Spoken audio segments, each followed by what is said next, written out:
There is a kindness to the air in the deep south that makes you stop bracing for anything. It comes up off the Gulf in the spring, warm and heavy and green smelling, and it settles over Mississippi and Alabama and Tennessee like something poured.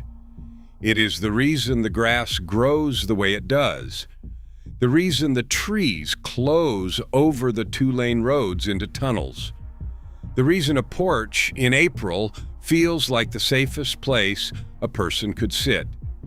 You grow up under that air and you learn to trust it. You know the sky here. You've watched 1,000 thunderstorms roll through and blow out and leave the yard steaming, and none of them touched you. So when the sky goes that strange bruised green on a warm afternoon in November, when the wind gets that low hum in it, you don't reach for the closet. You reach for the porch. You go out to look. And that instinct, that trained, inherited, completely reasonable instinct to go out and look, is the most dangerous thing about living here. Because that same soft Gulf air, the exact same warmth and moisture that makes this the most beautiful country in the American South, is the fuel. It is the raw material for the deadliest weather machine on the continent. The thing that makes this land gentle is the thing that makes it lethal, and the two have never once been separate. Meteorologists have a name for this place, not Tornado Alley, that's the famous one, out in Kansas and Oklahoma, the one Hollywood loves, the one with the wide flat sky where you can watch a funnel come for 20 minutes. This is the other one, the quieter, deadlier one. They call it Dixie Alley, and a forecaster coined the term back in 1971 for a simple, grim reason. This region produces fewer tornadoes than the plains and buries more people. Year after year, decade after decade, the Mid-South gets the funerals. Today we are counting down the storms and forces that make up the deadliest weather zone in America. Ranked not by how frightening they look on a radar loop, but by how completely the people living inside this zone have trained themselves not to see them coming. From the ones that put on a show to the one you are sitting inside right now. Some of these have passed over the house you grew up in. Some you have driven straight into. And the one at number 1 is the reason the rest of this list kills anyone at all. Before we start, if you like the kind of thing that makes you look twice at a place you thought you had figured out, take a second to subscribe. It genuinely helps the channel. And I want to know one thing while you're here. Which stretch of this country are you watching from? Which state? Which town? Drop it in the comments. Let's get into the list. Number 12, the hail. We begin with the one that puts on a show. Deep in the belly of a southern supercell, water gets thrown so high and held so long in the freezing air aloft that it comes back down as ice, sometimes the size of a quarter, sometimes a golf ball, sometimes, in the worst storms, a softball that falls from the sky at over 100 miles per hour. Hail is the threat everyone respects because everyone can see it. It dents the truck, shreds the roof, cracks the windshield, and people stand at the window and film it. But here is what the hail is actually telling you, and what almost nobody hears. Hail that big means the updraft inside that storm is monstrous, strong enough to suspend a chunk of ice the weight of a baseball in midair. And an updraft that violent is exactly the engine a tornado needs. The hail is not the danger. The hail is the receipt.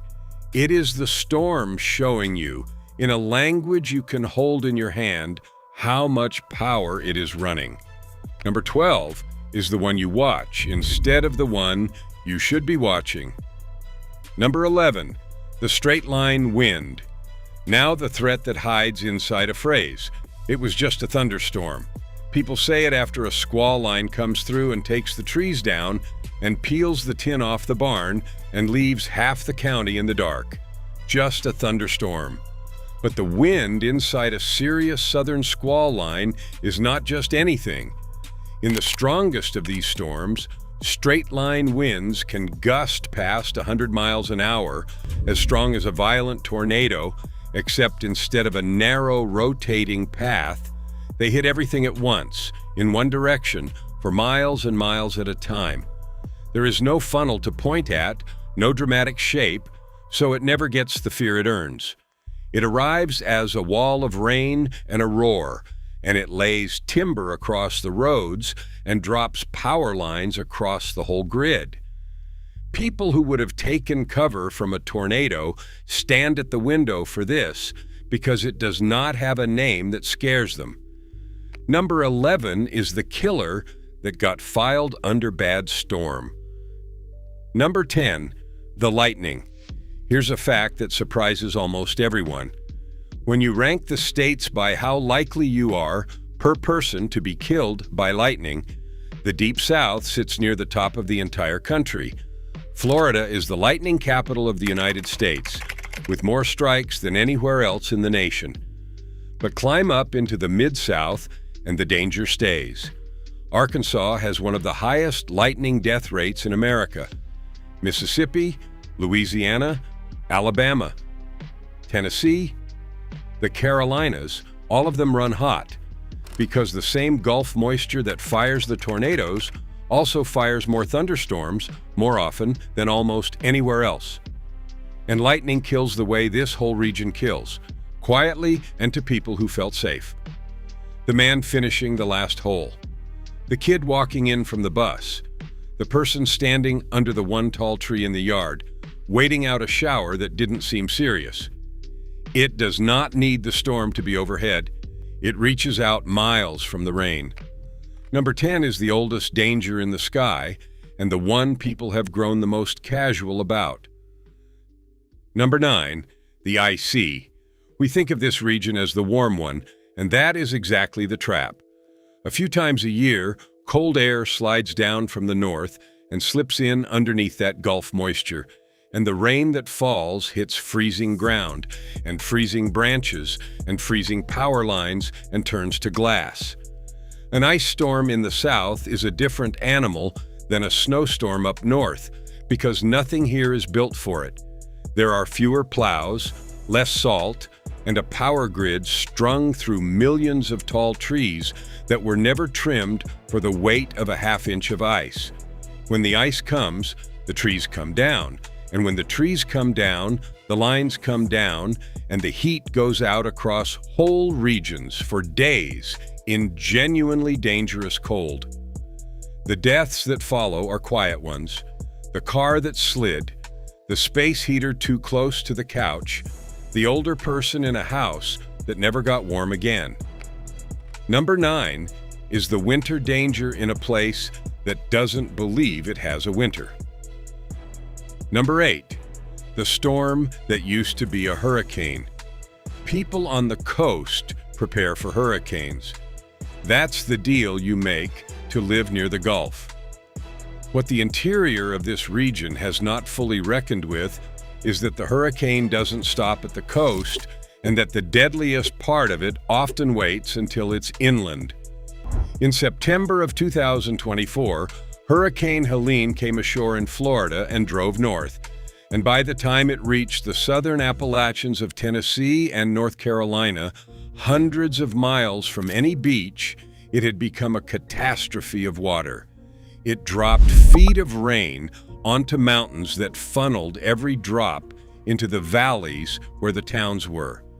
Helene killed around 250 people, the deadliest hurricane to strike the mainland United States since Katrina, and it did most of its killing not with wind, but with flooding in a part of the country that thought itself safely far from the sea.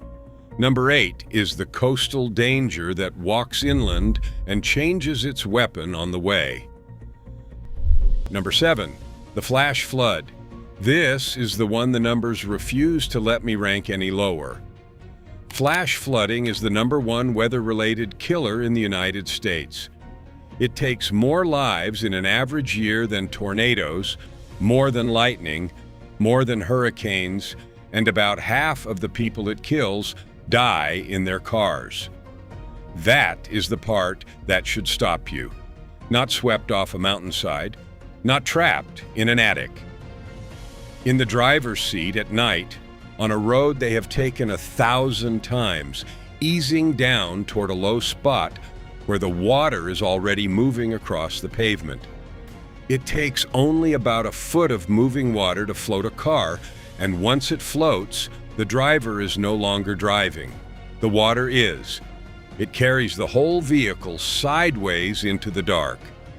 And the southern landscape, with its creeks and hollows and back roads that dip through every low place, is built to do exactly this.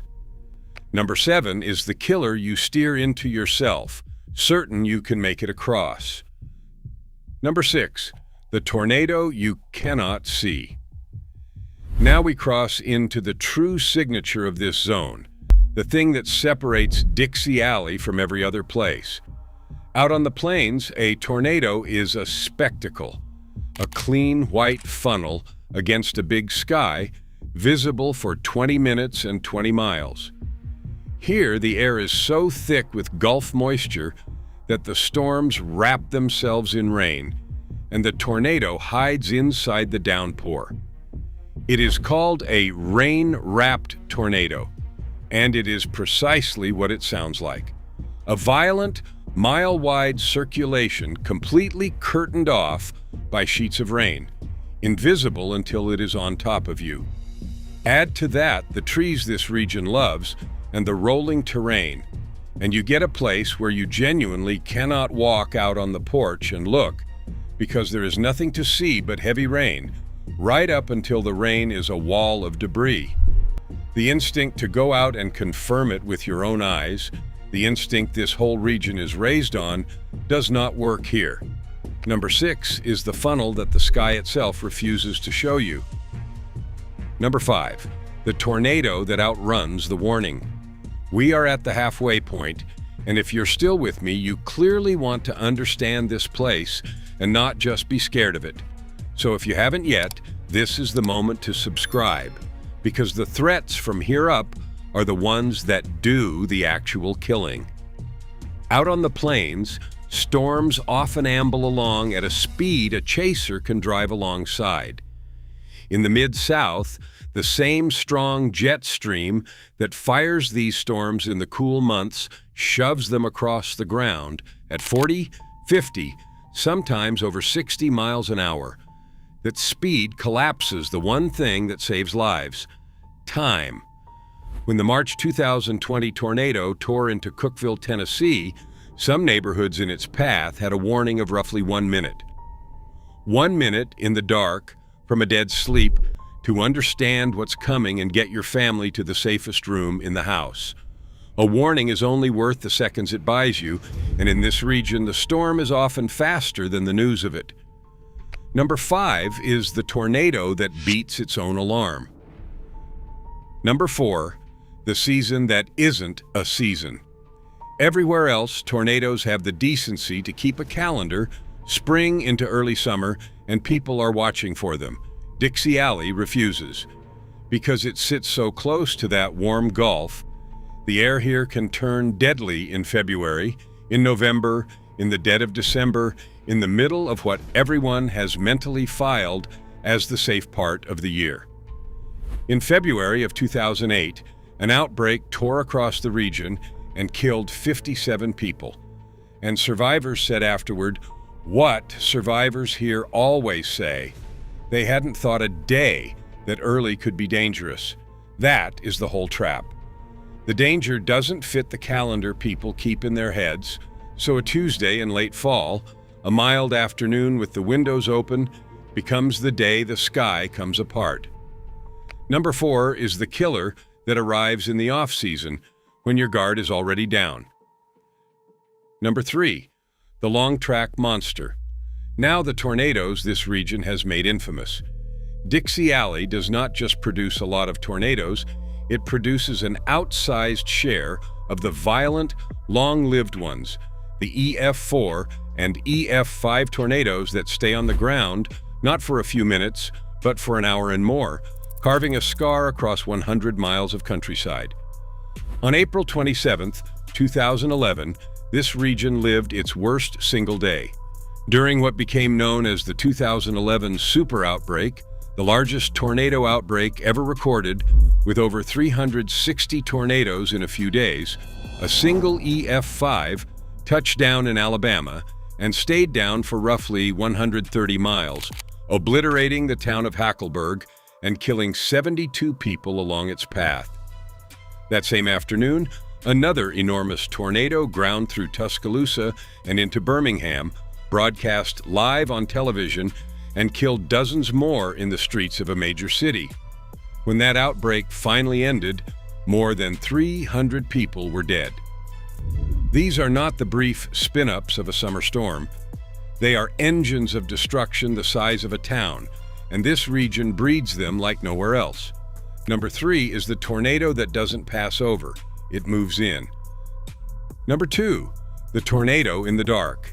And here is the fact that ties this whole grim region together. A tornado that strikes at night is about twice as deadly as the same tornado in daylight, and Dixie Alley has far more of its tornadoes after sundown than the plains do because the Gulf keeps the air unstable long after the sun is gone. The result is written into the death statistics of these states. In Tennessee, more than 70% of all tornado deaths happen at night, the worst rate in the nation. Arkansas, Mississippi, Alabama. A majority of their tornado dead were killed in darkness. The reason is as simple as it is awful. People are asleep. The warning goes out to a phone charging in another room, to a town with no siren in earshot, to families who never wake up. The Cookeville tornado that gave people 1 minute of warning struck at nearly 2 in the morning, and 19 people died, several of them children, most of them asleep when it hit. A tornado in the day is a thing you can run from. A tornado at night is a thing that finds you where you lie. Number 2 is the killer that comes while you sleep. Number 1, the house you're sitting in. And so we arrive at the deadliest thing in the deadliest weather zone in America, and it is not a storm at all. It is the structure a huge share of this region calls home. The manufactured home, the mobile home, the trailer is, by a wide margin, the single greatest predictor of whether a person survives a tornado in this country. When a tornado hits a manufactured home instead of a well-built house on a foundation, the risk of death climbs by something like 15 to 20 times. And Dixie Alley has the highest concentration of manufactured housing in the United States. In Mississippi, roughly 1 in 7 homes is one. Layer that fact over everything else on this list. The storms that hide in the rain, that come in the off-season, that move faster than the warning, that strike in the dark, and you see the whole terrible machine assemble itself. This is why fewer tornadoes here kill more people than more tornadoes anywhere else. It is not only that the southern sky is more violent, it is that the southern sky is more violent over the exact homes least able to stand against it, in a region built almost entirely without basements because the ground holds too much water to dig them. The most dangerous place to be in the deadliest weather zone in America is the place hundreds of thousands of people go to feel safe at the end of the day. Number 1 is not out there in the clouds. Number 1 is the roof over your head. So here is what this list is really about. Not fear. This is some of the warmest, greenest, most alive country in America, and the people in it are among the most generous you will ever meet. It is about the fact that the danger and the beauty here come from the same source and always have. The Gulf air that makes the spring so soft is the air that feeds the supercells. The warmth that keeps the winters gentle is the warmth that lets a tornado spin up in February and again at midnight. This place is not deadly in spite of what makes it lovely. It is deadly because of it. The storm is still coming up off the Gulf tonight, warm and green-smelling, the way it has since long before any of these towns had names. The old instinct is still there, the one that says, go out on the porch and look. And somewhere in this zone, at some hour, most of the country is asleep. A warning is going out over a dark and rain-wrapped county, to a phone in another room, to a town with no siren, to a family in a home the wind was never going to spare. The air was beautiful right up until it wasn't. It usually is. That is the whole trick of the deadliest weather zone in America. It doesn't feel like one. It feels like home.